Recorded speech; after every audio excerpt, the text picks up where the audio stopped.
नमस्ते मेरे भाई। आज समझते हम कॉन्ग्रेंसी और सिमिलरिटी का पार्ट। और कॉन्ग्रेंसी और सिमिलरिटी का जो पार्ट होता है वो बहुत आसान होता है, उसमें आपको बहुत ज़्यादा मेहनत नहीं करनी। और मैं आपको बोल रहा हूँ, अगर आपने एक बार देख लिया इस बात को तो आपको कहीं पढ़ने की जरूरत नहीं पड़ेगी मेरे भाई। तो कॉन्ग्रेंसी और सिमिलरिटी क्या होती है मैं आप लोगों को बता देता हूँ मेरे भाई। सबसे पहले आप समझना सारे के सारे साथी। तो यहाँ पे सबसे पहले मैं आपको बता देता हूँ मेरे भाई, पहली वाली बात, कॉन्ग्रेंसी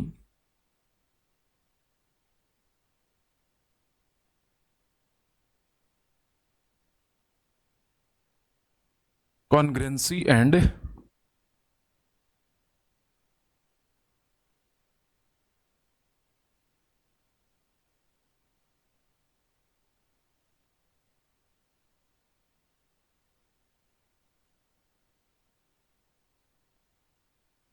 ठीक है। कॉन्ग्रेंसी का मतलब होता सर्वांग समता,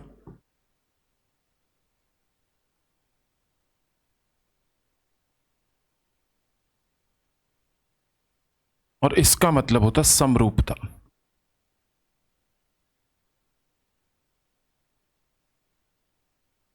इसका जो सिंबल होता है कॉन्ग्रेंसी का, वो एक इक्वल का सिंबल होता है और उसके ऊपर ऐसी लहर सी।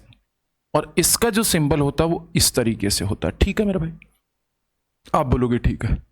अच्छा, कॉन्ग्रेंसी का मतलब तो ये होता है, कॉन्ग्रेंसी का मतलब सर्वांग समता का मतलब होता है same to same, same to same. आप बोलोगे सर सेम टू सेम का मतलब हम नहीं समझे। मान लीजिए एक ट्राइंगल है ये वाला, तो इसकी साइड ये 5 है, ये 6 है और ये 7 है। तो यहां पे इसकी भी साइड आपके पास में कितनी है? 5, 6 और 7 होनी चाहिए। मतलब ना तो इसमें साइड का फर्क होना चाहिए, ना इसमें एंगल का फर्क होना चाहिए, ना इसमें एरिया का फर्क होना चाहिए, किसी भी चीज का, ना इसमें हाइट का फर्क होना चाहिए। सारी की सारी चीजें सेम होती हैं। ये होती है सर्वांग समता, कॉन्ग्रेंसी। कॉन्ग्रेंसी का मतलब समझ गए। लेकिन सिमिलरिटी का थोड़ा सा केस अलग, और सिमिलरिटी से बहुत सारे क्वेश्चन आते हैं। आप लोगों को यहां पे मैं सिखाऊंगा मास पॉइंट ज्योमेट्री क्या होती है। तो मेरे भाई आप समझने की कोशिश करना, तो आपको ये बात समझ में आ गई होगी। तो यहां पे आपके पास में सेम टू सेम का मतलब एज इट इज, एक ट्राइंगल को उठा लो चाहे उस दूसरे ट्राइंगल को उठा लो, अगर किसी चीज में आप डिफरेंस नहीं बता पा रहे दो ट्राइंगल में, तो वो क्या होंगे मेरे भाई? कॉन्ग्रेंट ट्राइंगल होंगे मेरे भाई। क्लियर है? कोई दिक्कत नहीं, बात आपको क्लियर समझ में आ गई। आप बोलोगे ठीक है सर हमें समझ आ गई, कोई दिक्कत परेशानी नहीं है। तो अब आपके पास में इसकी कुछ प्रॉपर्टी है जो आप लोगों को ध्यान रखनी है मेरे भाई। तो पहली प्रॉपर्टी इसमें आपके पास में जो कॉन्ग्रेंसी की पहली प्रॉपर्टी, वो आपके पास में क्या है वो आप समझ लेना मेरे भाई। मैं सारी की सारी प्रॉपर्टी आपके सामने लिख देता हूं, आपको कोई दिक्कत परेशानी नहीं है। ठीक है ना मेरे भाई? तो कॉन्ग्रेंसी की जो प्रॉपर्टीज हैं,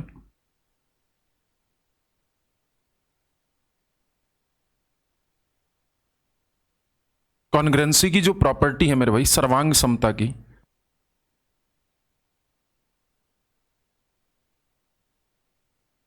होनी क्या चाहिए? देखो पहली प्रॉपर्टी तो आपके पास में ऐसी होनी चाहिए मेरे भाई, साइड साइड साइड। एस का मतलब यहां पे साइड को डिनोट कर रहा है। दूसरा आपके पास में मेरे भाई होना चाहिए मेरे भाई साइड, एंगल और साइड।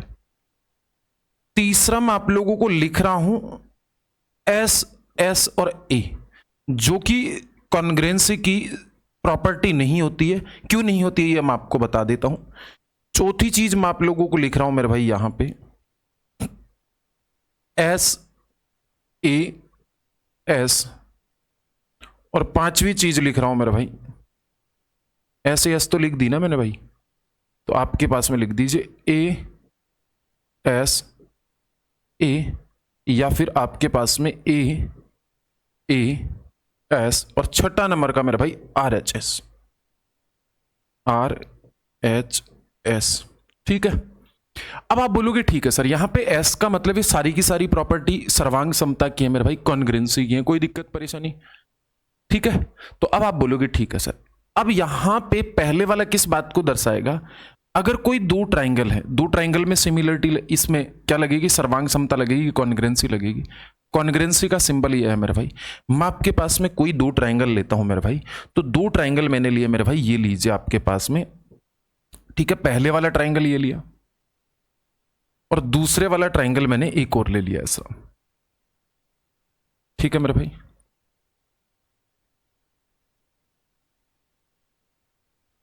तो यहां पे आपके पास में मैं आपको बोलूं कि इसकी साइड 5 है, इसकी साइड कितनी है मेरे भाई, 5 है, ये लीजिए, इसकी साइड 7 सेंटीमीटर है और इसकी साइड 8 सेंटीमीटर है। कोई दिक्कत परेशानी मेरे भाई? आप बोलोगे ठीक है सर, तो यहां पे आपके पास में कितना है, मैं बोल दिया 5, ठीक है, यहां पे मैंने बोल दिया 5, यहां पे मैंने बोल दिया 7 और यहां पे मैंने बोल दिया 8। मतलब इनकी तीनों साइड बराबर है। यहां पे देखो ये 5 है, ये 5 है, ये 7 है, ये 7 है, ये 8 है, ये 8 है। जरूरी नहीं है कि कोई साइड यहां पे 5 है तो ये वाली 5 होनी चाहिए, कोई सी भी एक साइड 5 हो मेरे भाई। तो अगर किसी दो ट्राइंगल की तीनों भुजाएं अगर समान है मेरे भाई, तो वो वाला ट्राइंगल, तीनों साइड इक्वल है, तो वो वाला ट्राइंगल कौन सा कहलाएगा मेरे भाई, कॉन्ग्रेंट कहलाएगा मेरे भाई। ठीक है, यहां पे मैं बोल देता हूं ए बी सी, यहां पे मैं बोल देता हूं डी ई और एफ। तो यहां पे जैसे ही ये वाला सिंबल लगता ना मेरे भाई कॉन्ग्रेंट का, तो आपके पास में इसका एरिया भी इक्वल रहेगा, इसकी साइड भी समान रहेंगी, ठीक है, इसका हाइट वगैरह सब कुछ जो चीजें इसकी समान रहेगी, मतलब इसके सारे के सारे गुणधर्म मिलेंगे, एक भी चीज नहीं घटेगी। यहां पे ये वाली बात क्लियर है। अच्छा, दूसरी साइड क्या कहती है मेरे भाई, दूसरी साइड आपके पास में कहती है मेरे भाई, आप इस बात को समझना, दूसरी साइड कहती है मेरे भाई आपके पास में, बहुत सिंपल सी कहानी है। दूसरी साइड कहती है मेरे भाई आपके पास में, मान लीजिए मेरे भाई आपके पास में दूसरी बात SAS, मान लो आपके पास में ये A साइड है, ये B साइड है, ये C साइड है, मैं आपको बोल दिया ये D है, या आपके पास में E है, या आपके पास में F है। तो मैं आपको बोल रहा हूं ये वाली साइड 8 है, ये वाली साइड 5 है, मैं आपको बोलूं ये वाली साइड 8 है, ये वाली साइड 5 है। तो ध्यान रखना इनके बीच का एंगल अगर ये थीटा है और अगर ये थीटा है, मतलब मैं आपको बोल रहा हूं मेरे भाई आपके पास में दो साइड बराबर होनी चाहिए और उनके बीच का कोण इंक्लूडेड एंगल, मतलब आपके पास में उनके बीच में जो कोण होना चाहिए वो बराबर होना चाहिए मेरे भाई। तो यहां पे देखो मैं इस ए को बीच में लिखा हूं मेरे भाई, दूसरे वाली प्रॉपर्टी 2 नंबर वाली, इसका मतलब यहां पे आपके पास में जो 2 नंबर की कहानी है वो आपको समझ में आ गई। अब आप बोलोगे कि सर इस थीटा के बजाय मेरे पास में ये थीटा होता ऐसे, मान लीजिए ये वाला थीटा होता ऐसे और ये वाला थीटा ऐसे होता, तो होती क्या सर ना, बीच का कोण बराबर होना चाहिए था, इन दोनों साइड के बीच में जो कोण है तो है, ठीक है, इंक्लूडेड एंगल होना चाहिए था, तब जाकर ये क्या कहलाती मेरे भाई आपके पास में सर्वांग समता कहलाती मेरे भाई, तब जाकर आपके पास में। तो कैसे कहलाएगी मेरी बात समझ गए मेरे भाई, बीच का कोण, ठीक है ना, बीच का कोण, दो साइड इक्वल होनी चाहिए मेरे भाई दोनों ट्राइंगल में और उनके बीच का कोण अगर बराबर है तो जाकर आपके पास में क्या होगा मेरे भाई, ये क्या कहलाएगा मेरे भाई, कॉन्ग्रेंट ट्राइंगल कहलाएगा। तीसरे वाला मैंने पहले से काट दिया, अगर दो साइड और कोई अन्य एंगल बराबर है, बीच का कोण बराबर है तो सिमिलर ये कॉन्ग्रेंट होगा, लेकिन मेरे भाई जैसे ही कोई अलग एंगल बराबर है तो सिमिलर तो कॉन्ग्रेंट नहीं होगा। अभी बताया मैंने आपके पास में जैसे ये थीटा तो फिर नहीं होगा, ठीक है। ऐसे नहीं कि कोई भी एंगल बराबर कर दो ना, बीच वाला, इसका मतलब 3 नंबर की प्रॉपर्टी मैंने लिखी और पहले से मैंने काट दी, तो ये वाला ध्यान रखना आपके पास में। अब आप बोलोगे सर 4 नंबर की प्रॉपर्टी क्या है, तो 4 नंबर की प्रॉपर्टी आप समझना क्या है मेरे भाई। 4 नंबर में आपको क्या दिया गया है मेरे भाई, तो 4 नंबर की बात आप समझने की कोशिश करना मेरे भाई। 4 नंबर में आपके पास में बड़े आसानी से आप इस बात को समझ लेना। तो यहां पे 4 नंबर की प्रॉपर्टी इधर लिख देता हूं मैं, 4 नंबर, क्लियर है मेरे भाई। आपके पास में ASA का मतलब होता है मेरे भाई दो एंगल, मैंने बोल दिया कि ये वाला 60 है मेरे भाई और ये वाला 70 है मेरे भाई, ठीक है। मैंने बोला ये वाला 60 है मेरे भाई और ये वाला मेरे भाई 70 है, ठीक है। मैंने बोला ये A, ये B और ये C। मैंने बोला आपके पास में ये D, ये E और ये मेरे भाई एफ। मैंने बोला आपके पास में कि ये वाली साइड 5 सेंटीमीटर है और ये वाली साइड 5 सेंटीमीटर है। तो मैंने आपको क्या बोला यहां पे, मैंने आपको बोला कि कोई दो एंगल, देखो ये 60 है, ये भी 60 है, ये 70 है, तो ये 70 है, और उनके बीच में साइड कितनी है, 5 सेंटीमीटर की, और यहां पे भी 5 सेंटीमीटर की। इसका मतलब क्या हुआ मेरे भाई, इसका मतलब भी ये क्या हो गया मेरे भाई, सिमिलर ट्राइंगल, वो सॉरी कॉन्ग्रेंट ट्राइंगल हो गया मेरे भाई। अब आप बोलोगे सर, अब मैं आपको बोल रहा हूं मेरे भाई, जब दो एंगल समान होते हैं ना मेरे भाई, तो तीसरा तो समान होगा कि नहीं होगा भाई। ये 60 है, ये 70 है, त्रिभुज के तीनों कोणों का योग कितना होगा मेरे भाई, तीनों कोणों का योग होगा मेरे भाई 180 डिग्री। कितना होगा मेरे भाई, 180 डिग्री। इसका मतलब ये 60 और 70 कितना हो गया मेरे भाई, 130 हो गया। 130 का मतलब ये हो गया 50 डिग्री का, और ये भी कितने डिग्री का हो गया मेरे भाई, 50 डिग्री का। इसका मतलब मेरे भाई आपके पास में अगर दो एंगल समान है तो कोई भी भुजा समान हो सकती है, कोई भी भुजा समान हो सकती है, बस उन दोनों एंगल के बीच की भुजा समान होनी चाहिए, ठीक है ना। उन दोनों एंगल के बीच की भुजा समान होनी चाहिए। अगर ये 5 है तो 60 और 70 के बीच की ही भुजा समान होनी चाहिए मेरे भाई। क्लियर है मेरे भाई, कोई दिक्कत परेशानी नहीं, ध्यान रखना। और वैसे भी 50 के सामने 50 होगी, 60 के सामने 60 वाली भुजा होगी। साइन रूल से अपन लोग इसकी साइड भी फाइंड आउट कर सकते हैं, ठीक है ना मेरे भाई। बात आप समझ गए, कोई दिक्कत परेशानी नहीं। इसका मतलब साइड आपके पास में भाई एंगल, साइड एंगल दे दो, या फिर दो एंगल और कोई भी साइड, कोई एक साइड देगा मेरे भाई। भाई दो एंगल बराबर देगा तो तीसरा अपने आप बराबर हो गया ना, और तीसरा अपने आप बराबर हो गया, इसका मतलब आपके पास में ये दोनों एक ही प्रॉपर्टी है मेरे भाई आपके पास में, ठीक है ना। तो बात समझ गए, तब भी ट्राइंगल क्या हो गया मेरे भाई, कॉन्ग्रेंट ट्राइंगल होगा मेरे भाई। बात समझ गए, इनके गुण धर्मों में आप कोई भी डिफरेंस नहीं बता सकते, ना एंगल में बता सकते, ना साइड में बता सकते, ना एरिया में बता सकते, ना और किसी में बता सकते। आप बात समझ गए कि नहीं समझे, क्लियर है मेरे भाई। ध्यान रखना, ये वाला वीडियो देखने के बाद में आप लोगों को कभी दिक्कत नहीं आएगी मेरे भाई।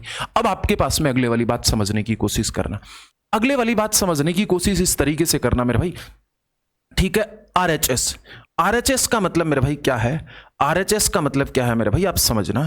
तो आरएचएस का मतलब आपके पास में है मेरे भाई, ये देखिएगा मेरे भाई आरएचएस क्या है।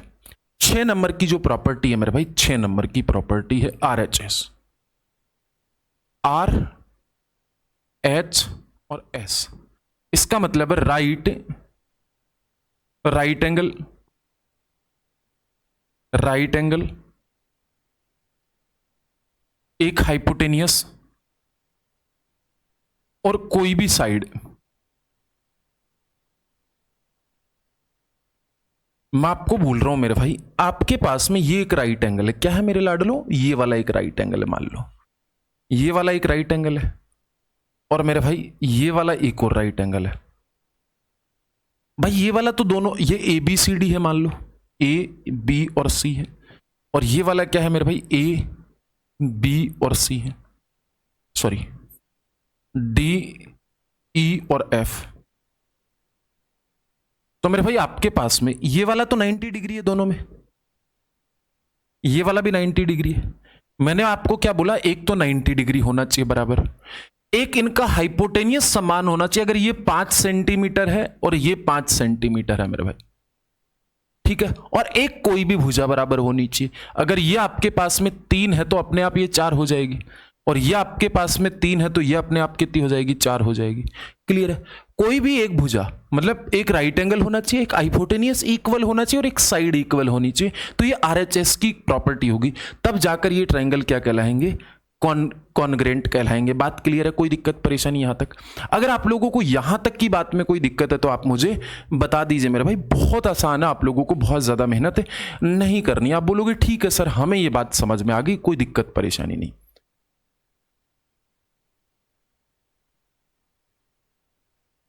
अब देखना मेरे भाई, अब आप बोलोगे ठीक है सर, अगले वाली बात समझा दो थोड़ी सी। अब आपके पास में आती है मेरे भाई क्या,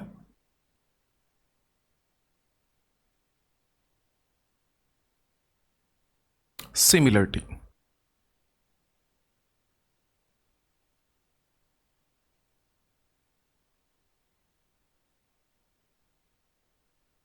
सिमिलरिटी, समरूपता।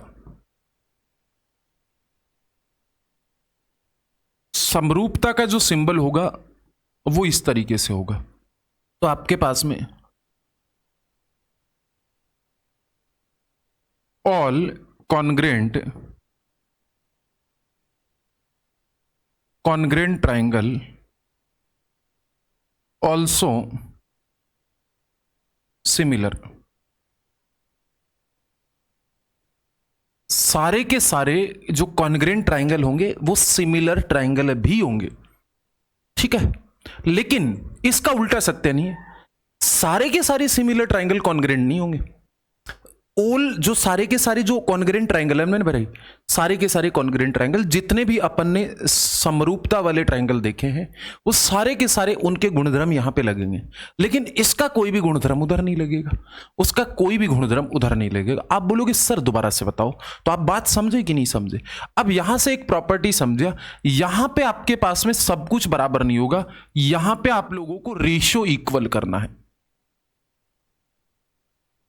रेशियो क्या करना है मेरे भाई? इक्वल करना। आप बोलोगे ठीक है सर रेशियो आप इक्वल कर दीजिए मेरे भाई, तो मैं आप लोगों को बोलता हूं कि रेशियो इक्वल करना है मेरे भाई, तो आपके पास में देखना मेरे भाई, आप समझने की कोशिश करना। तो आपके पास में एक ट्राइंगल है मेरे भाई, आपके पास में एक प्रॉपर्टी मैं आप लोगों को बता देता हूं यहां से, जो बेसिकली फॉलो करती है, या तो एक ही प्रॉपर्टी, या अगर दो एंगल बराबर होंगे तो मेरे भाई तीसरा एंगल तो अपने आप ही बराबर होगा ना, ठीक है ना मेरे भाई, या ऐसी। अब मैंने कोई ट्राइंगल लिया मेरे भाई, ये लीजिए, ये ट्राइंगल लिया मेरे भाई, ये लीजिए, ठीक है।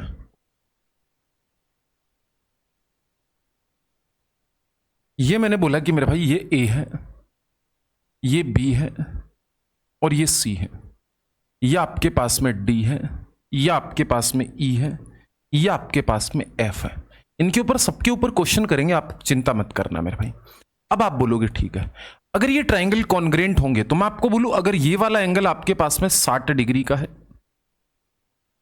ये वाला एंगल आपके पास में 70 डिग्री का है, मैं आपको बोलूं ये वाला एंगल आपके पास में 70 डिग्री का है, ये वाला एंगल आपके पास में 60 डिग्री का है। अगर मेरे भाई दो एंगल ही बराबर होंगे तो तीसरा अपने आप बराबर हो जाएगा। इसका मतलब एंगल एंगल की प्रॉपर्टी लग गई कि नहीं लग गई?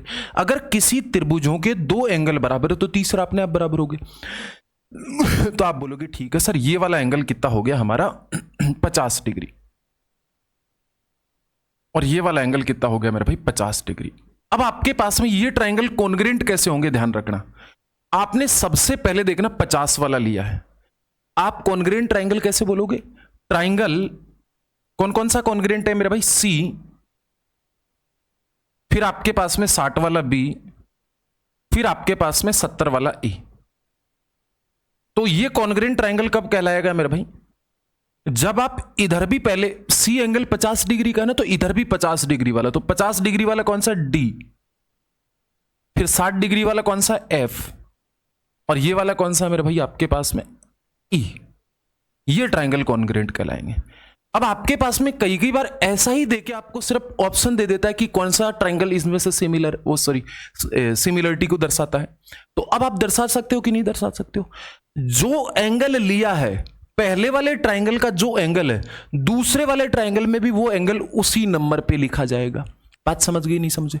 अब आप बोलोगे ठीक है सर, तो अब आपके पास में मेरे भाई, आपके पास में इसके बाद में ये सी बी सबसे पहले आया, तो आप लिखो सी बी, इसके नीचे इसका रेशियो लिखोगे किसका? इधर डी एफ का।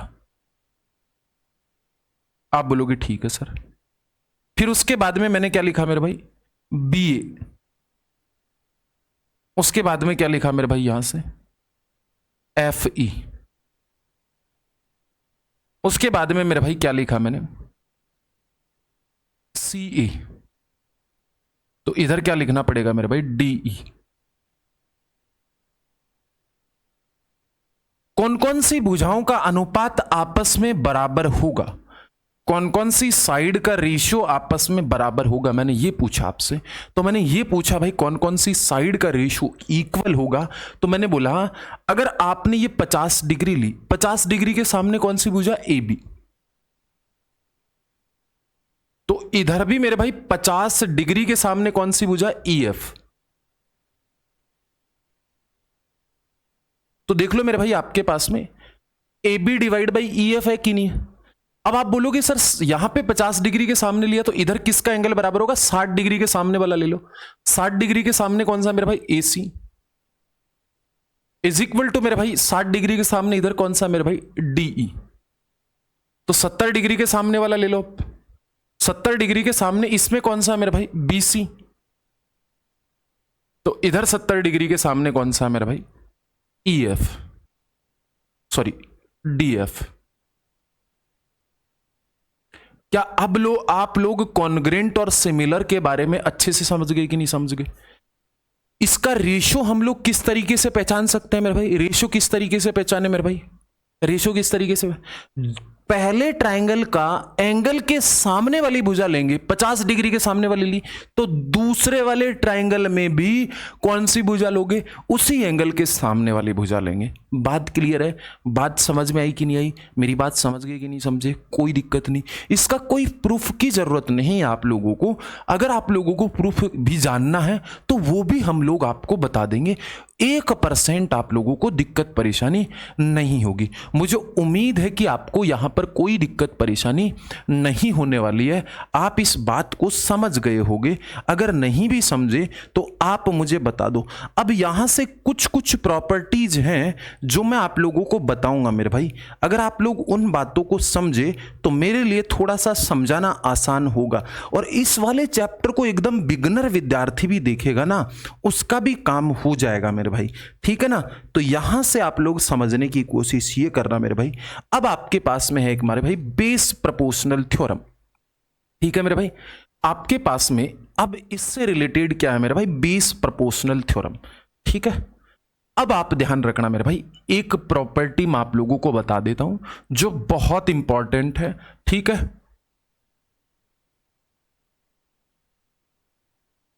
बीपीटी पर में, BPT theorem, base proportional theorem, base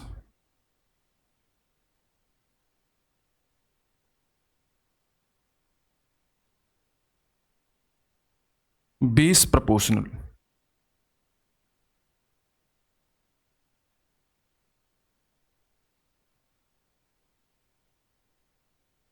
proportional spelling आप देख लेना ना भाई। ठीक है ना? आप ऐसे मत सोचना मेरी इंग्लिश बहुत स्ट्रांग है, ऐसा बिल्कुल भी नहीं है ना। मैथ्स ठीक है अपनी है ना। तो यहां पे आपके पास में बेस प्रोपोर्शनल थ्योरम के बारे में अपन बात करते हैं। अच्छा, बेस प्रोपोर्शनल थ्योरम आप ध्यान रखना, बाद में आपको दिक्कत नहीं होनी चाहिए। बेस प्रोपोर्शनल थ्योरम के बारे में आप समझने की कोशिश करना मेरे भाई। मैंने एक ट्राइंगल दिया, ये लिया, ये लो। मैंने आपको बोला मेरे भाई ये ए है,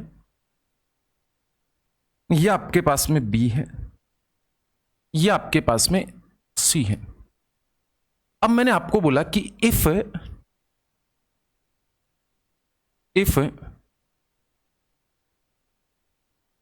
point D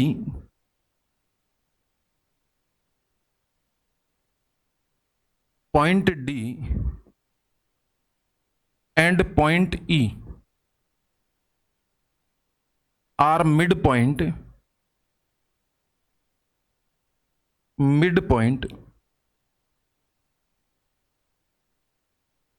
on side AB and AC। मैंने आपको क्या बोला? बेस प्रोपोर्शनल थ्योरम क्या होगी मेरे भाई? ये वाली जो साइड है ना, इसमें आपके पास में एक मिड पॉइंट होना चाहिए। यहां पे ये मिड पॉइंट क्या है मेरे भाई? डी। और यहां से भी एक मिड पॉइंट होना चाहिए, वो क्या है मेरे भाई? ई। अच्छा, मिड पॉइंट का मतलब ये 1:1 में बांटेगा और इसमें भी ये 1:1 में बांटेगा। ठीक है मेरे भाई? अब आप बोलोगे ठीक है, और ध्यान रखना ये वाली लाइन आपके पास में क्या है? इसके पैरेलल है। ये वाली लाइन इसके क्या है मेरे भाई? पैरेलल है। दूसरा पॉइंट इसमें ध्यान रखना मेरे भाई कि डीई पैरेलल बीसी है, समांतर है ये दोनों आपस में।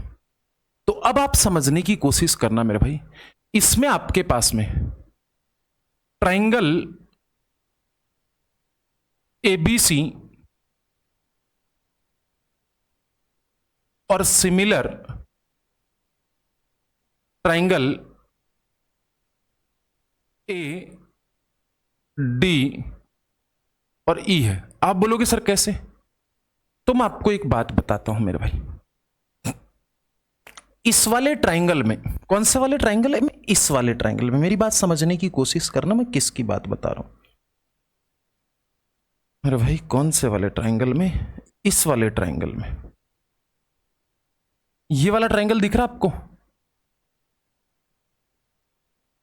कोई दूसरा पेन लेते हैं यहां से। ये वाला आपको ट्राइंगल दिख रहा है?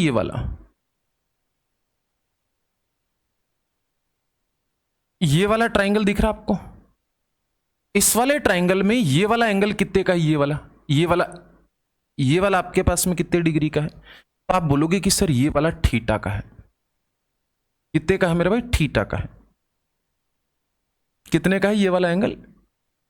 थीटा का। तो इस पूरे ट्राइंगल में भी ये वाला एंगल कितने का है? थीटा का। अब ध्यान रखना, ये दो पैरेलल लाइन है।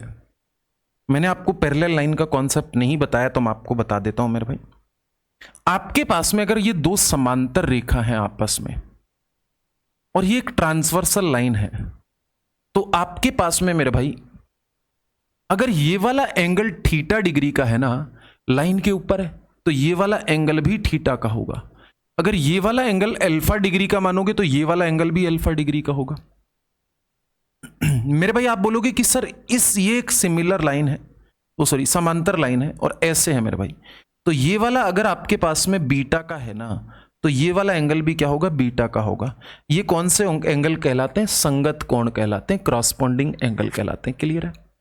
तो अब आपके पास में मेरे भाई ध्यान रखना, अगर आपके पास में ये एंगल अल्फा है, लाइन के ऊपर अल्फा डिग्री का है, तो ये लाइन के ऊपर भी कितना डिग्री का होगा? अल्फा डिग्री का मेरे भाई। ये आपके पास में लाइन के ऊपर मैं बोला बीटा डिग्री का है, तो यह लाइन के ऊपर कितना डिग्री का होगा? बीटा डिग्री का। इसका मतलब देखो, इस एबीडी ट्राइंगल में थीटा अल्फा बीटा, और एबीसी ट्राइंगल में भी थीटा अल्फा बीटा। अपन ने वही वाली बात ली है मेरे भाई। तो आप इस बात को कैसे बोल सकते हो मेरे भाई? आप समझने की कोशिश करना। क्या मैं इस बात को ऐसे बोल सकता हूं कि AB डिवाइड बाई आपके पास में AD, ऐसे ही तो बताया था मेरे भाई, इज इक्वल टू आपके पास में BC divide by DE is equal to आपके पास में मेरे भाई क्या बताया था? AC divide by AE। Clear है मेरे भाई? कोई दिक्कत परेशानी? आप बोलोगे ठीक है सर ये कैसे पता चला? ये सिमिलर ट्राइंगल है। सिमिलरिटी का मतलब आपको पता चल गया दोनों सिमिलर ट्राइंगल है। ठीक है, ये पैरेलल लाइन की वजह से है, समांतर रेखा की वजह से। अब मुझे बताओ मेरे भाई, यहां से जो AD लाइन है वो कितने की है? 1 की है। और AB लाइन है वो कितने की है मेरे भाई? अब आप बोलोगे कि सर AB जो लाइन है मेरे भाई, AB लाइन कितने की है मेरे भाई? 1 की है। और जो AD लाइन है वो कितने की है मेरे भाई? AD किधर गई मेरे भाई? AD ये वाली लाइन कितने की है मेरे भाई? AB तो 2 की है। AB कितने की है? 2 की है। और ये मेरे भाई कितने की है? 1 की है। इज इक्वल टू यहां से आपके पास में BC डिवाइड बाई DE होगा कि नहीं होगा? देखो AB कितने की है मेरे भाई? AB आपके पास में कितने की है? आप बोलोगे सर 1 और 1 2 की, और AD कितने की है? 1 की। ठीक है, तो यहां से आपके पास में इस DE को इधर ले जाऊंगा और 2 को उधर ले जाऊंगा। इसका मतलब जो DE लाइन है मेरे भाई, DE वो आपके पास में हाफ ऑफ BC होगी कि नहीं होगी? हाफ ऑफ BC होगी कि नहीं होगी? मतलब मैं आपको बोल रहा हूं मेरे भाई, बेस प्रोपोर्शनल थ्योरम ध्यान रखना। अगर मेरे भाई ये वाली लाइन 10 सेंटीमीटर की है और BPT पर में आपको दिख रही है, तो ये वाली लाइन 5 की होगी कि नहीं होगी? क्योंकि ये मिड पॉइंट है, ये समांतर है। ये 10 की है तो ये 5 की होगी। या आपके पास में 8 की है तो ये 4 की होगी। या आपके पास में 3 की है तो ये कितने की होगी मेरे भाई? 6 की होगी। बात समझ गए कि नहीं समझे? बेस प्रोपोर्शनल थ्योरम के बारे में आप समझ गए कि नहीं समझे? कोई दिक्कत परेशानी? अच्छा, बेस प्रोपोर्शनल थ्योरम की एक कहानी और समझना। क्या ये वाली बात आपको समझ में आ गई? कोई दिक्कत परेशानी? बहुत आसान है, बहुत ज़्यादा मेहनत नहीं करनी। आप बोलोगे ठीक है सर, अब हमें समझ आ गया, इस वाली बात में आपको कोई मेहनत नहीं करनी। अगर आपको ये बात समझ में आ गई तो बहुत बढ़िया बात है, और अगर नहीं आई तो आप मुझे बता दीजिए मेरे भाई। किसी भाई को कोई दिक्कत परेशानी यहाँ से अगर है तो निसंदेह भाव से आप मुझे अपना भाव स्पष्ट कर दीजिए, मैं आप लोगों को दोबारा से समझा दूंगा। क्लियर है? यहां तक की बात में आपको किसी भी प्रकार का कोई डाउट है तो आप बोलिए फटाफट से, अदरवाइज हम आगे चल लेते हैं। कोई दिक्कत परेशानी यहां से?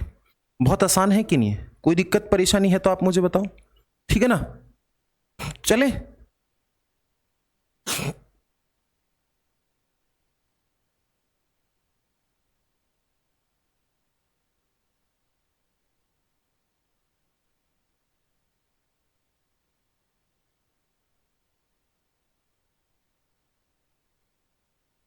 क्लियर है?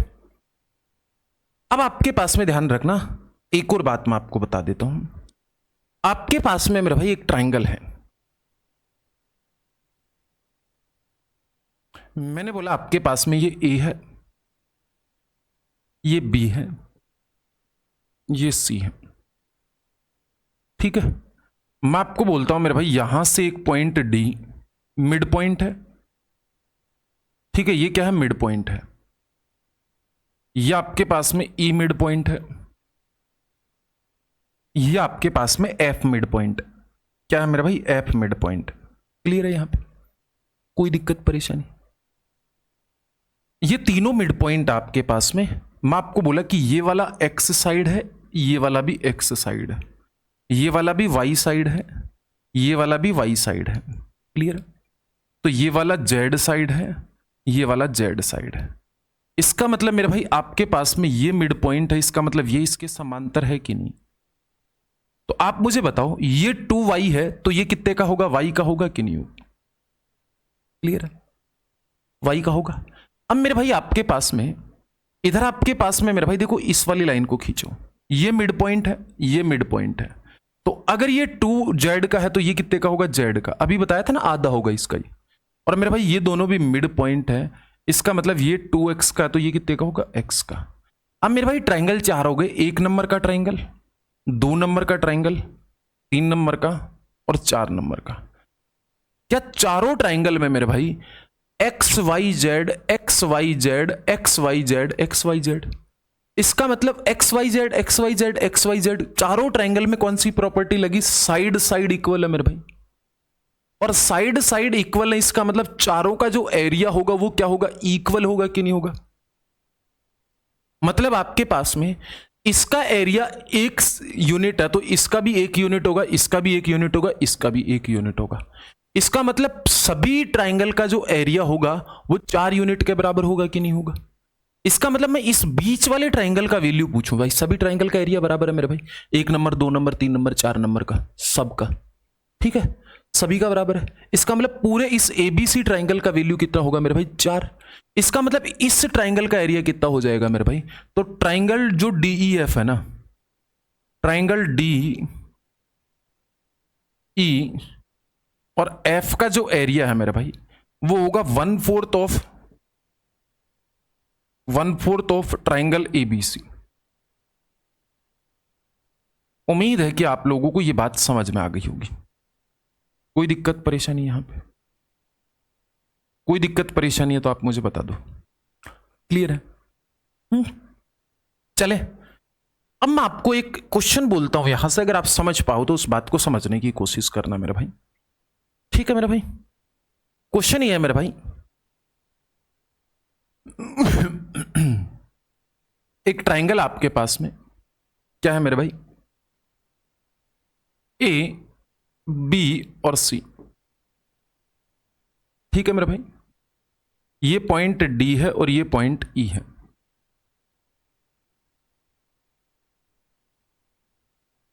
In an triangle, in a triangle A B C,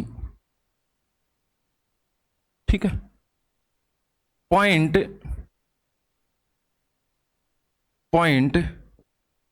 D and E, D and E, mid point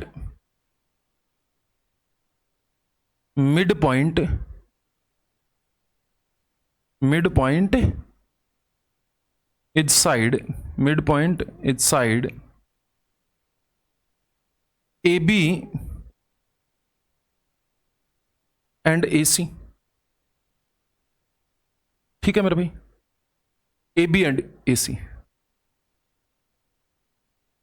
BC is extended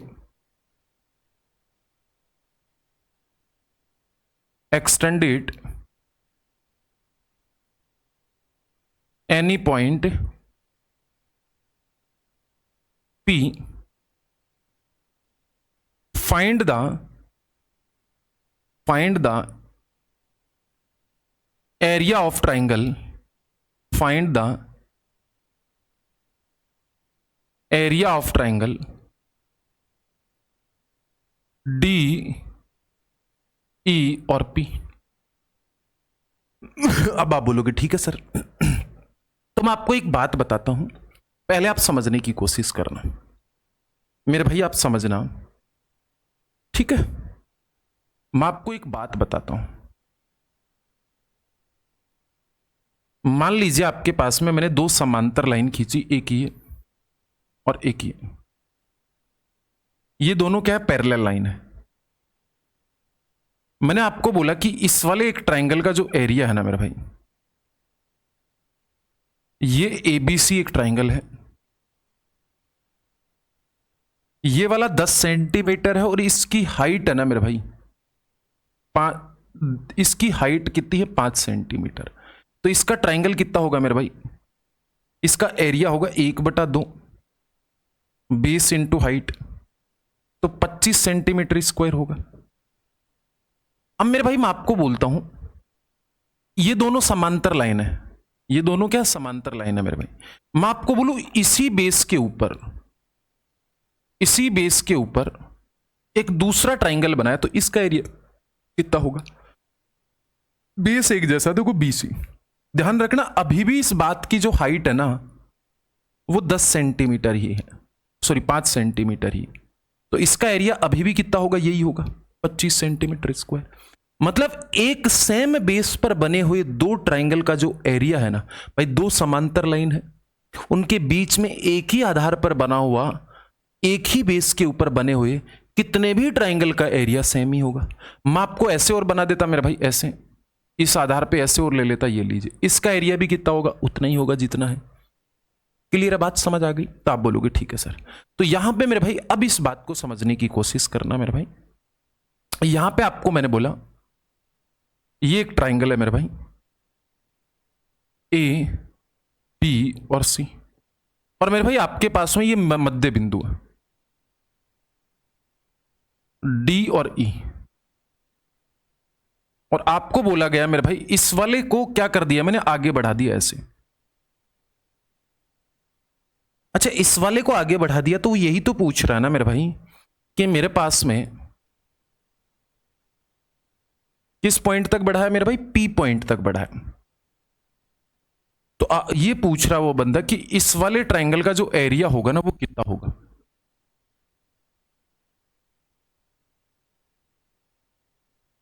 किस वाले ट्रायंगल का, इस वाले ट्रायंगल का DEP का एरिया कितना होगा। तो समझने की कोशिश करना, अगर मेरे भाई ये दोनों मिड पॉइंट है, देखो ये दोनों मिड पॉइंट है, तो ये इसके समांतर है, तो यहां पे कहीं ना कहीं मिड पॉइंट तो होगा इसका। तो अगर इनको मैं मिलाऊंगा मेरे भाई, तो क्या इसका एरिया कितना होगा मेरे भाई, अभी तो बताया था इसका area 1/4 of ABC, triangle ABC। तो मेरे भाई ये एक समांतर लाइन है और ये एक समांतर लाइन है। क्या आपके पास में ये वाला बेस और ये वाला बेस एक जैसा नहीं चमक रहा क्या? ये बेस एक ही बेस और दो समांतर लाइन के बीच में बने हुए ट्रायंगल है ना, इसका मतलब इसका एरिया भी कितना होगा, इसका 1/4 होगा कि नहीं होगा। इसका मतलब इसका एरिया कितना होगा मेरे भाई, आप समझने की कोशिश करना। इसका जो एरिया होगा ट्रायंगल DEP का 1/4 ऑफ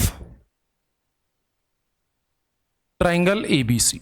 उम्मीद है कि यह बात आपको समझ में आ गई होगी, कोई दिक्कत परेशानी नहीं है। क्लियर है बात? चलो बहुत बढ़िया बात है। ये बात अगर आपको समझ में आ गई तो मैं अगले वाली बात पे चलो। किसी को कोई दिक्कत परेशानी यहां पे? सिंपल है कि नहीं है? चलो आगे चलो और बोल देता हूं मेरे भाई। क्लियर है? क्वेश्चन मैं आप लोगों को लिख देता हूं, ठीक है? मैं लिख के भी लेके आ सकता था, पर लिख के लेके आने में उतना मजा नहीं आता जितना आपको ऐसे समझाने में मजा आता है, ठीक है ना मेरे भाई? तो आपके पास में बाकी प्रैक्टिस करेंगे, तब अपन प्रैक्टिस सीट से ही करेंगे। प्रैक्टिस क्वेश्चन कर लेके आऊंगा तो वो सारी चीजें मैं अपन वहां पे करेंगे प्रैक्टिस क्वेश्चन में, ठीक है ना? मैं आपको एक क्वेश्चन लिखाता हूं मेरे भाई। In a triangle A B C, in triangle, in a triangle ABC, in a triangle ABC, D is any point on the side C. D is any point on side AC. AC के ऊपर D एक बिंदु है ना, ठीक है? किसी भी जगह पे हो सकता है, ठीक है? If P Q X Y, if P Q X and Y, X and Y are midpoint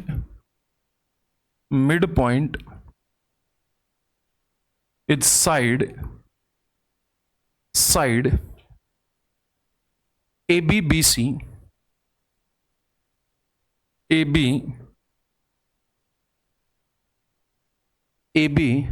BC, AD and DC, AD and DC respectively.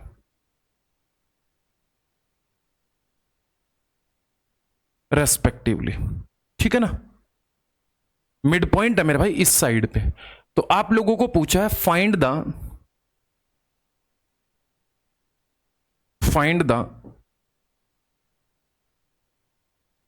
px ratio qy, px ratio qy का वैल्यू आप लोगों को पूछा है, ठीक है मेरे भाई? px रेशियो qy बराबर क्या होगा? अब आप बताओ। त्रिभुज एबीसी में D है ना कोई बिंदु है मेरे भाई, तो आप समझने की कोशिश करना मेरे भाई। आपके पास में एक ट्राइंगल ले लीजिए, ये एक ट्राइंगल है मेरे भाई। कौन सा वाला? ये वाला, ये लीजिए, इसको इधर ले ले। त्रिभुज एबीसी है मेरे भाई, ये ए बी और सी। मेरे भाई यहां पे मैं कोई पॉइंट D मान लेता हूं। कहां पे? यहां पे, ये लीजिए मेरे भाई। क्लियर है मेरे भाई? ये क्या है? D पॉइंट है।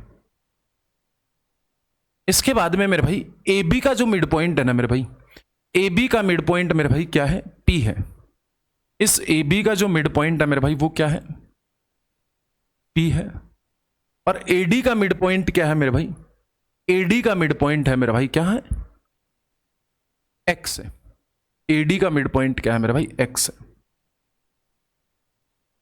क्लियर है मेरे भाई? अब आपको क्या बोला मेरे भाई? इसका मिड पॉइंट क्या है मेरे भाई? Q है।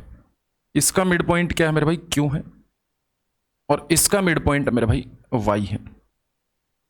अब मुझे एक बात बताओ, क्या आप इस वाले ट्रायंगल को देख पा रहे हो? कौन से वाले ट्रायंगल को? मैं आपको बता देता हूं।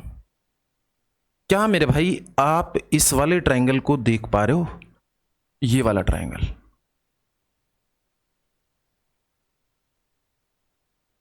सिर्फ ये वाला ट्रायंगल मेरे भाई। यहां आपके पास में मिड पॉइंट है, तो आपके पास में देखो ये वाली एक लाइन खींचो। क्या ये दोनों समांतर होंगी कि नहीं होंगी? होंगी। अगर ये दोनों समांतर होंगी तो मुझे एक बात बताओ, जो आपके पास में px का वैल्यू होगा, px का वैल्यू होगा, दिख रही है कि नहीं दिख रही? चलो दूसरे से लिख देते हैं। जो आपके पास में मेरे भाई किसका px का वैल्यू होगा, जो आपके पास में साइड px का वैल्यू होगा, वो क्या होगा मेरे भाई? क्या इसका आधा होगा कि नहीं होगा? अभी मैंने बीपीटी बेस प्रोपोर्शनल थ्योरम में बताया था कि नहीं बताया था? अगर ये दोनों समांतर है, ये मध्य बिंदु है, ठीक है, इसका मतलब ये px का वैल्यू अगर ये 10 है तो ये 5 होगी। इसका मतलब ये bd है, इसका मतलब ये वाली लाइन कितनी होगी मेरे भाई? हाफ ऑफ bd होगी, हाफ ऑफ bd। अब मेरे लाडले भाइयों, आप है ना इस वाले ट्राइंगल को देखो, किस वाले को? इस वाले को।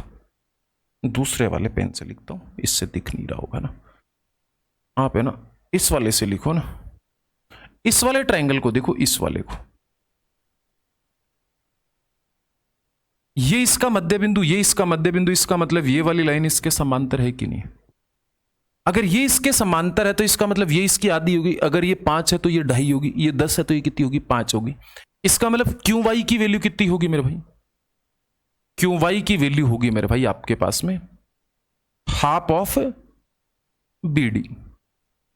इसका मतलब इनका अनुपात पूछा है तो ये कट जाएगा मेरे भाई। कितना हो गया? 1:1।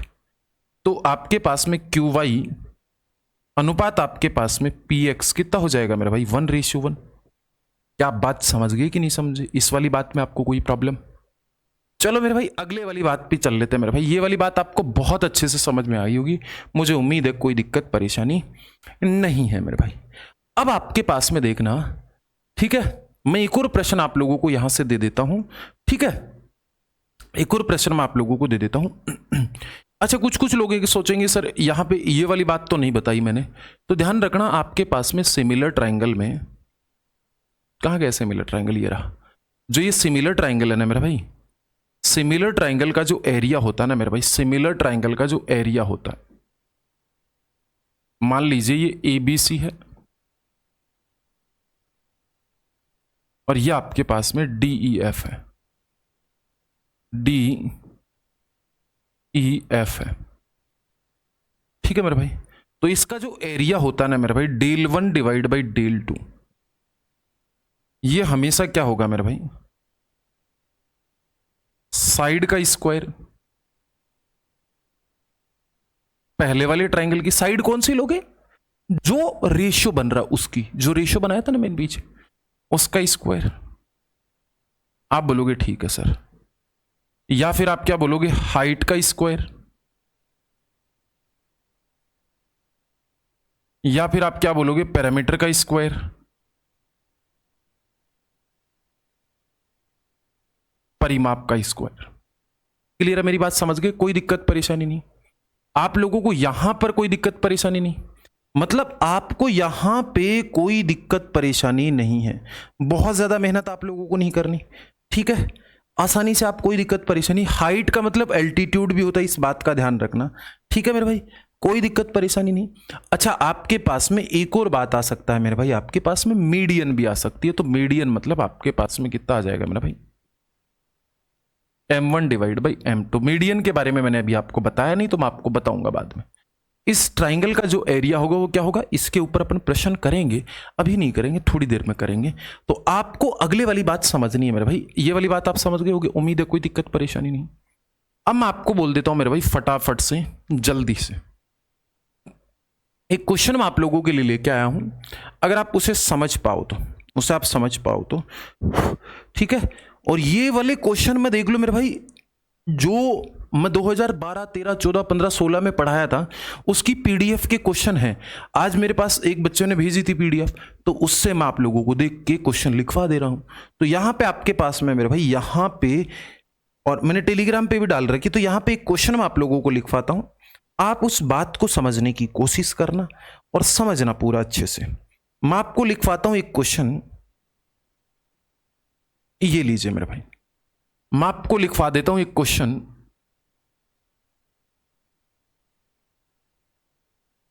इन a triangle ABC, in a triangle ABC, D is midpoint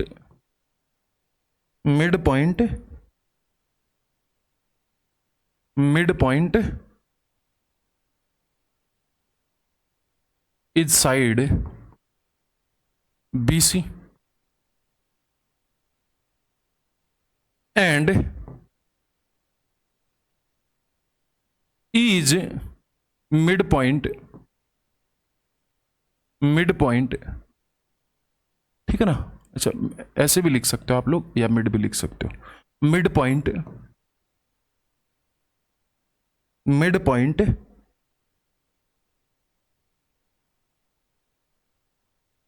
of AD, of side AD, ठीक है। The line be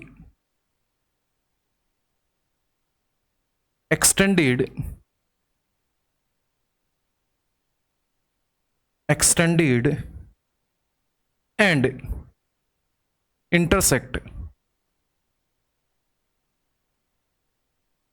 intersect AC at T, then find AT ratio TC। अब देखो, सिमिलर ट्राइंगल में एमपीजी भी लगता है मेरे भाई। जो सिमिलरिटी वाले क्वेश्चन है उसमें मास पॉइंट ज्योमेट्री भी लगता है। तो आप बोलोगे सर मास पॉइंट ज्योमेट्री को किस तरीके से अपन करते हैं, तो मास पॉइंट ज्योमेट्री की भी अपन बात करेंगे, कोई दिक्कत परेशानी नहीं है, वहां पे आप लोगों को कोई परेशानी नहीं करनी मेरे भाई। तो देखना, बहुत आसानी से इस बात को समझने की कोशिश करना, बहुत इजी वे में इस बात को समझने की कोशिश करना। तो आप बोलोगे ठीक है सर, हम समझ लेते हैं, अच्छी बात है। तो मेरे भाई आपके पास में एक ट्राइंगल ये है ABCD, ये लीजिए मैं आपको ट्राइंगल बना देता हूं। बहुत अच्छे से अगर आप समझोगे तो चीजें आपकी क्लियर होंगी मेरे भाई। आपके पास में क्या है, एक ट्राइंगल ये रहा, ये लीजिए मेरे भाई। इसको मैं मास पॉइंट ज्योमेट्री से भी आपको बता दूंगा। तो आपके पास में देखो A, B और C है, ठीक है।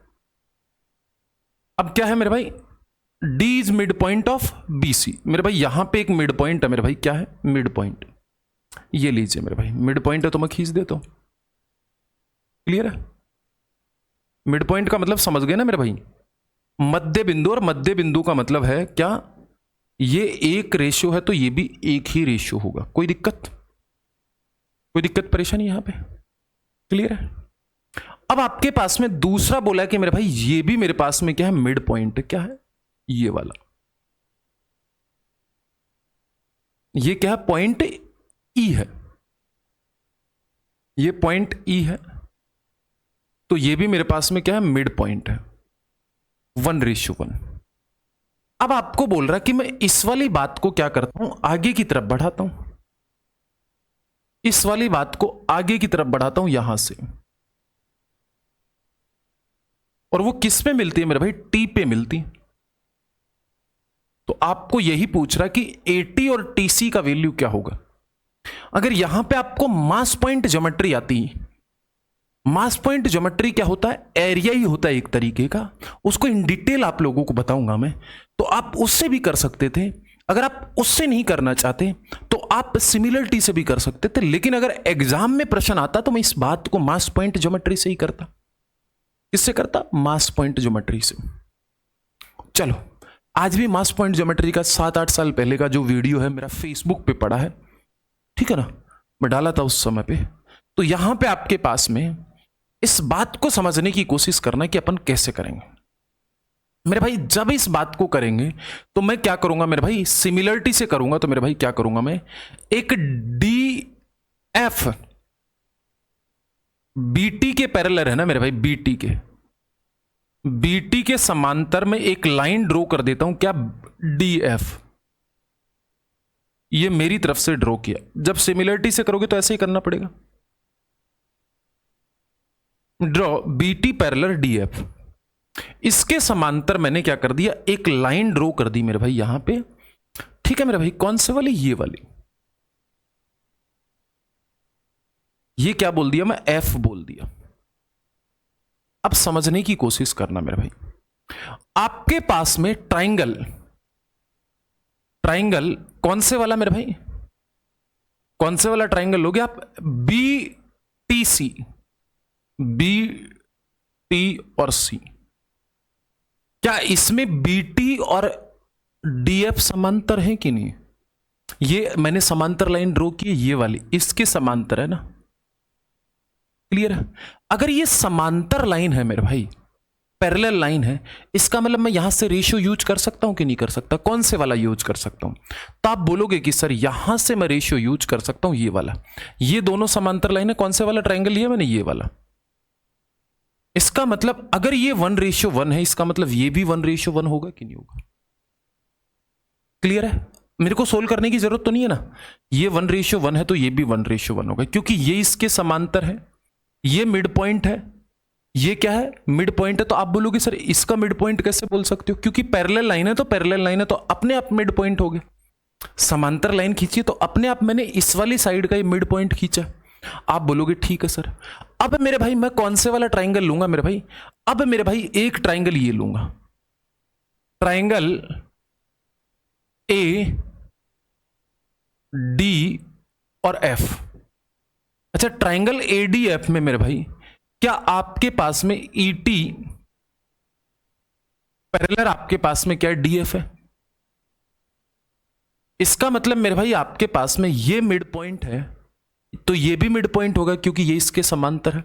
सोल्व करने की जरूरत नहीं है, रेशियो बनाने की जरूरत नहीं है। बेस प्रोपोर्शनल थ्योरम लग गई कि नहीं लगी? इसीलिए तो बेस प्रोपोर्शनल थ्योरम अलग से बताई थी। इसका मतलब ये 1:1 है तो ये भी 1:1 होगा। इसका मतलब मेरे भाई इसका रेशियो कितना हो गया आपके पास में 1, और इसका रेशियो कितना हो गया आपके पास में 1 और 1 2। तो 1:2 हो गया कि नहीं हो गया? आपको दिमाग लगाने की जरूरत ही नहीं थी।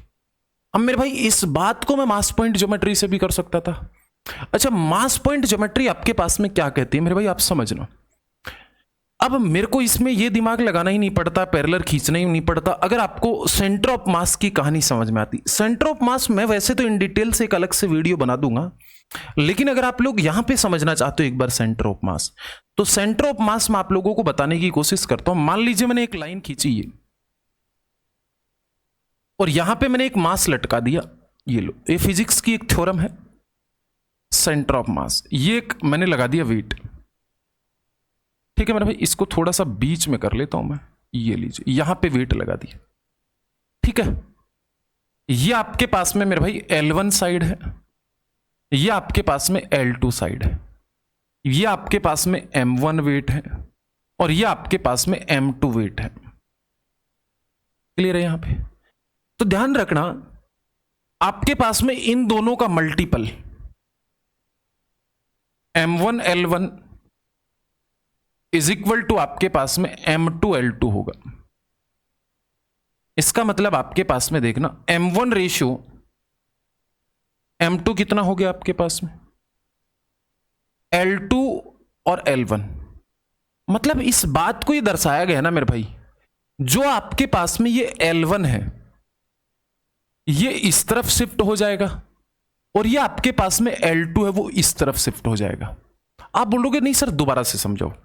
मैं आपको यहां पे ये बोल रहा हूं लाडले भाइयों, कि आपके पास में मान लीजिए एक सेंटर ऑफ मास यहां पे है, कुछ भी है। मैंने बोला कि यहां पे एक वेट लगा हुआ, यहां पे एक वेट लगा हुआ। मैंने बोला ये 5 है और ये 4 है, तो मेरे भाई ये 5 किधर चला जाएगा? इस तरफ चला जाएगा। ये वाला 5 किस तरफ चला जाएगा मेरे भाई? इस तरफ चला जाएगा। और ये वाला 5 किस तरफ चला जाएगा? ये वाला 4 इस तरफ चला जाएगा। मैं यही बोलना चाह रहा था। अब आप मल्टीप्लाई कर दो, देखो 5 चौक 20 और 5 चौक 20 बराबर। अब आप बोलोगे सर ये क्या? देखो ये वाला मास है ना, सेंटर ऑफ मास, ये दोनों का वेट संभाल रखा है।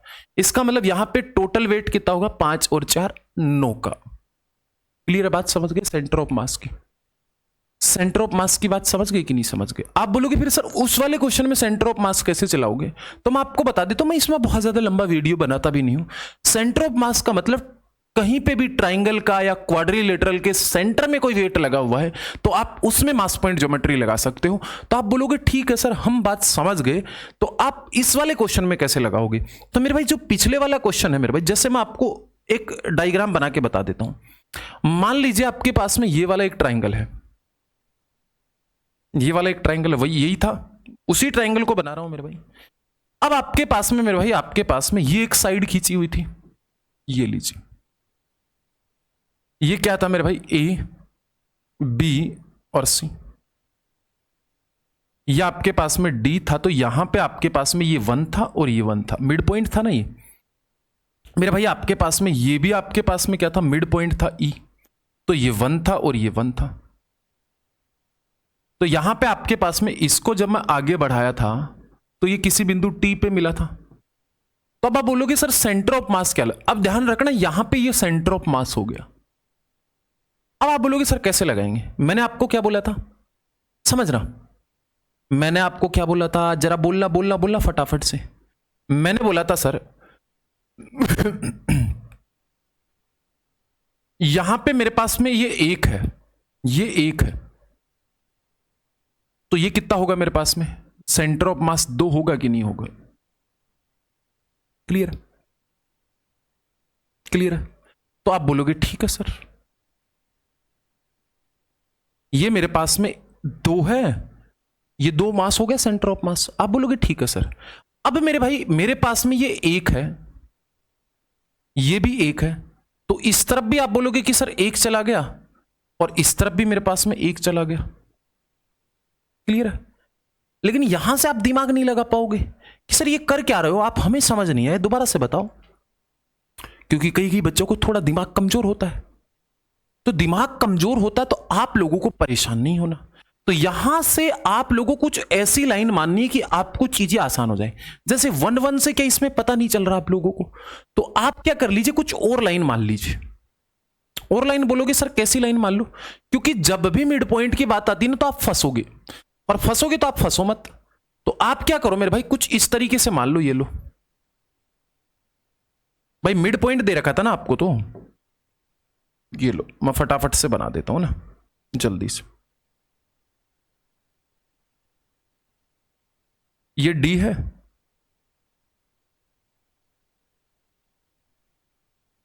ये आपके पास में ई है,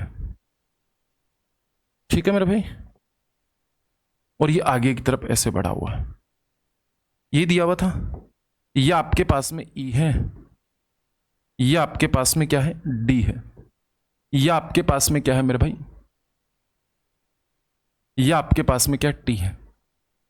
मैं आपको कोई बोल देता हूं मेरे भाई कि ये मेरे पास में 2 है और ये मेरे पास में आपके पास में 2 है, ऐसे बोल देता हूं ना, मिड पॉइंट ही तो है मेरे भाई। तो एक एक मानोगे नहीं तो 2 2 मान लो। अब आप बोलोगे सर इससे क्या फायदा होगा, तो इससे ये फायदा होगा क्योंकि यहां पे जो 1:1 था वो 1:1 तो नहीं था ना एक्चुअली तौर पे, ठीक है ना भाई। सारी ये तो साइड की बात हो गई ना मेरे भाई। तो ये 2 है, ये 2 है, मैं इसे बोल देता हूं ये 3 है और ये 3 है। अभी भी तो मध्य अनुपात हो गया बराबर भागों में। इसकी साइड मैंने 6 मान ली, इसकी साइड मैंने 4 मान ली, अलग अलग मान लो, इससे थोड़ा आसान होगा आपके लिए समझने में। तो आप बोलोगे ठीक है सर सेंटर ऑफ मास लगाइए। तो मैं आपको बताता हूं मेरे भाई, ये वेट और ये वेट, टोटल वेट यहां पे कितना लगेगा, 4 लगेगा कि नहीं लगेगा? 4 लगेगा पक्का? बोलोगे हाँ। इसका मतलब ये वाला वेट किधर लगेगा? आप बोलोगे गुरुदेव इधर लगेगा। अच्छा ये वाला वेट किधर लगेगा? इधर लगेगा। अब ये व्हाइट लाइन मैंने खींच दी।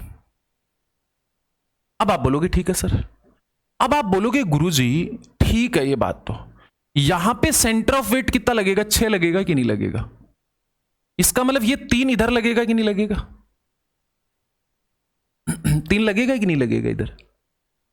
तो आप बोलोगे कि सर ये 3 इधर लगा ना, तो ये 3 सभी से गुणा होगा, इससे भी गुणा होगा, इससे भी गुणा होगा, इससे भी गुणा होगा और इससे भी गुणा होगा, एक अकेले से गुणा नहीं होगा।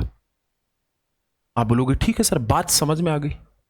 अब इसका मतलब मेरे भाई देखो यहां पे आपके पास में ये 3, ये 4 इसका है मेरे भाई, तो ये 4 इससे गुणा होगा, इसका मतलब ये 4 इससे भी गुणा होगा और इससे भी गुणा होगा और इससे भी गुणा होगा। तो आप बोलोगे ठीक है सर। तो यहां पे मेरे भाई ये 12 है, इधर 12 है, तो इधर भी कितना लगेगा मेरे भाई? आपके पास में 12 लगेगा कि नहीं लगेगा? अब मेरे भाई ये 12 है और ये कितना है मेरे भाई? 6 है। इसका मतलब ये सेंटर ऑफ मास किधर लगेगा? इस तरफ, और ये वाली बात किधर लगेगी? इस तरफ। कितना हो गया मेरे भाई आपके पास में?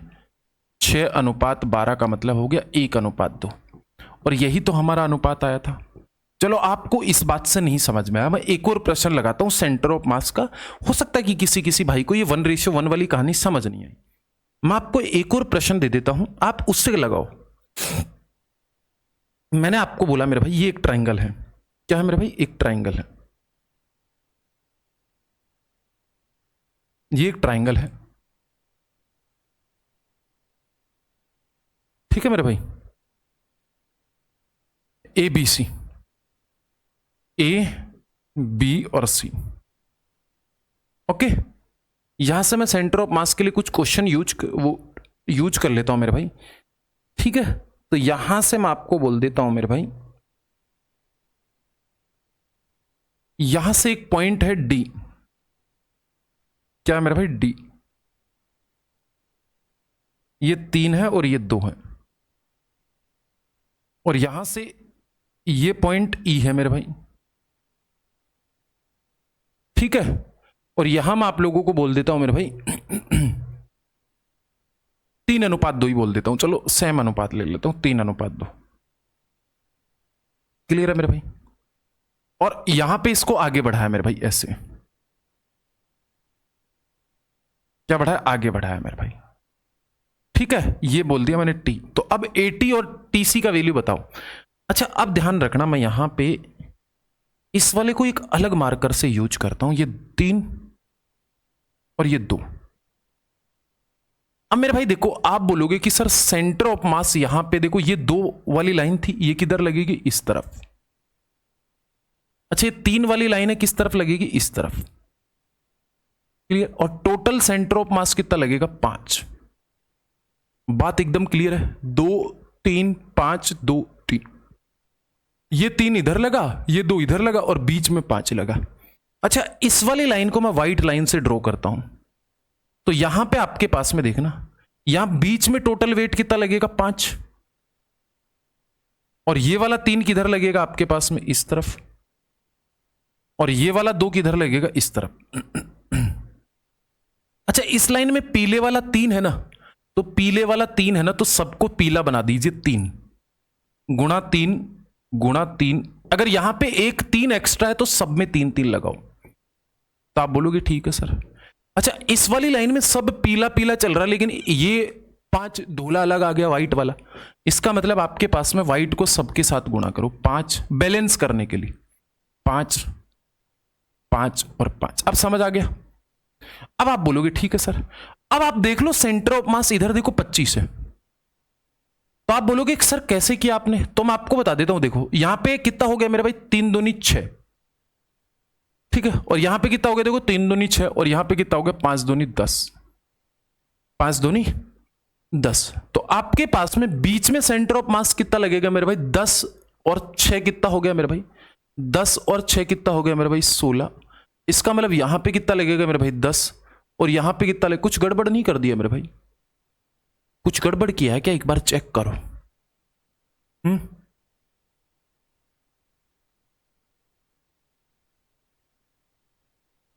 ओहो, 3 3 से गुणा किया ना, तो यहां पे 3 से करेंगे कि नहीं करेंगे, कम वक्त इश्क 3।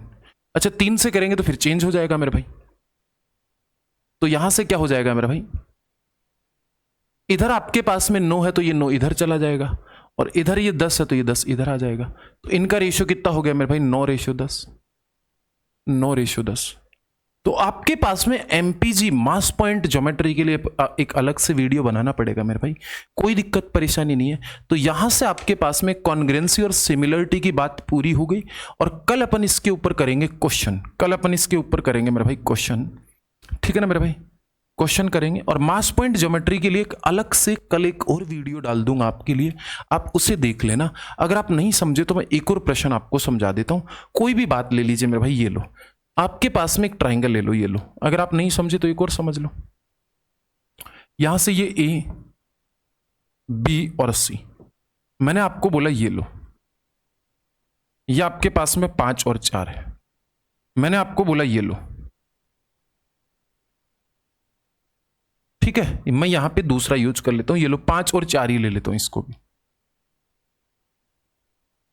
ठीक है।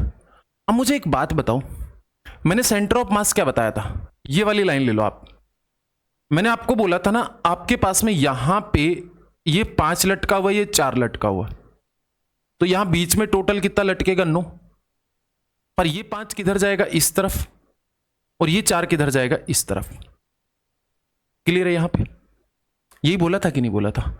इसका मतलब मैं यहां पे पहले इस लाइन पे सेंटर ऑफ वेट लगा रहा हूं, तो अब आपके पास में ये येलो कलर से, तो मैं येलो से ही लगा देता हूं। अच्छा, ये वाला 4 किस तरफ जाएगा? ये वाला 4 बोलोगे गुरुवर इधर जाएगा। अच्छा, ये वाला 5 किधर जाएगा? इस तरफ जाएगा। अच्छा, बीच वाला ये है ना संभाल रखा, तो ये कितना होगा मेरे भाई? डी पॉइंट 9 का। कितना होगा मेरे भाई? 9 का। ये कितने का होगा? 9 का। अब आप बोलोगे ठीक है। अब मेरे भाई एक लाइन ऐसे लगी हुई है, एक लाइन ऐसे लगी हुई है, तो मुझे एक बात बताओ, ये पॉइंट ये 5 का है, ये 4 का है, इसका मतलब यहां पे टोटल वेट कितना लगेगा? 9 का। इसका मतलब ये 4 किधर लगेगा? ऊपर की तरफ, और ये 5 किधर लगेगा? ऊपर की, यहां पे। क्लियर है? तो यहां पे व्हाइट वाले से, तो मैं व्हाइट वाला यूज कर लेता हूं। अब आपके पास में यहां वेट 9 का लगेगा, यहां पे 4 का लगेगा, और यहां पे कितने का लगेगा? 5 का। अब आप बोलोगे कि सर मेरे पास में तो यहां पे टोटल वेट 45 का हो गया, मतलब ये 5 एक्स्ट्रा आया कि नहीं आया इस वाली लाइन में? अगर इस वाली लाइन में देख रहे हो 4 5 9 4 5 है, लेकिन ये 5 कहां से आ गया? इसका मतलब इसको बैलेंस करने के लिए इसको भी 5 से गुणा करूंगा, इसको भी व्हाइट वाले से गुणा करूंगा, इसको भी 5 से गुणा करूंगा, इसको भी 5 से करूंगा। क्लियर है? अब मेरे भाई इस वाली लाइन को मैच करवाओ, तो आप बोलोगे सर व्हाइट व्हाइट, यहां पे व्हाइट, यहां पे व्हाइट, यहां पे व्हाइट, यहां पे व्हाइट, और यहां पे भी व्हाइट, लेकिन ये येलो 9 कहां से आ गया? इसका मतलब 9 को इससे गुणा करूंगा, 9 को इससे भी गुणा करूंगा, और 9 को इससे भी गुणा करूंगा, और 9 को इससे भी गुणा करूंगा। इसका मतलब ये 36 वेट है मेरे भाई, और ये 25 वेट है। तो देखो टोटल वेट यहां पे ऐसे, ये आपके पास में 36 है, ये आपके पास में 25 है, तो मेरे लाडले भाइयों ये 25 इधर चला जाएगा, और ये 36 इधर आ जाएगा। अब आप समझ गए होगे मास पॉइंट ऑफ ज्योमेट्री। क्लियर है कि नहीं है? कोई दिक्कत परेशानी नहीं है ना? बात एकदम समझ गए कि नहीं समझे? बहुत बढ़िया बात है। चलिए मेरे भाई, आज इस बात को खत्म करते हैं, और अगली क्लास अपन कल देखते हैं मास पॉइंट ऑफ ज्योमेट्री और सिमिलरिटी के ऊपर। कल अपन क्वेश्चन लेके आएंगे। आज मैंने इन डिटेल इसका वीडियो बना दिया। आज के लिए जय हिंद, मिलते अगली क्लास में मेरे भाई। और सभी साथी टेलीग्राम चैनल जरूर ज्वाइन कर लेना। टेलीग्राम चैनल का नाम जो है हमारा वो क्या है मेरे भाई? टेलीग्राम चैनल अपना है मैथ्स बाई अजय चौधरी।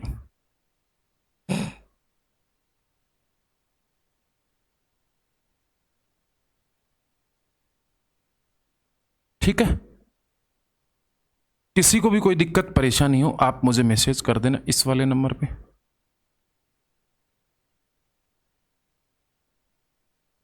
आज के लिए bye bye, take care, love you. मिलते हैं अगली क्लास में। ओके।